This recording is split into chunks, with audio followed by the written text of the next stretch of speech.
IFM News. IFM News. IFM News. Lokal.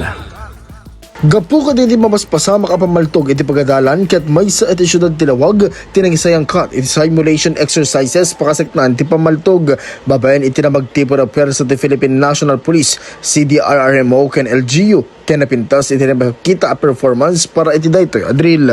Iti unag ti pagadalan arig na ket adda dagiti nagpipinaltog adda dagiti na rescue ken adda dagiti na-arrestar amay bilang akasuspek anang hostage ken nagpapatay kadagiti biktima iti uneg ti Ilocos Norte National High School. Dito nga arig na kasla us-usto ti napasamak. Inatendaran daytoy ti SOCO Team, EOD Canine Unit, 1st Ilocos Norte Provincial Mobile Force, Bureau of Fire Protection, CDRRMC, DPS Paramedics, City Health Office ken partner agencies.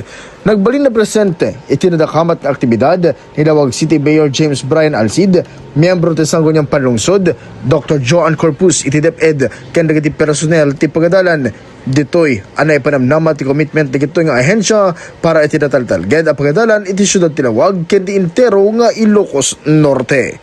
Para iti IFM News, Idol Lawrence Martinez, Tatak, IFM. IFM News. IFM News. IFM News. Lokal.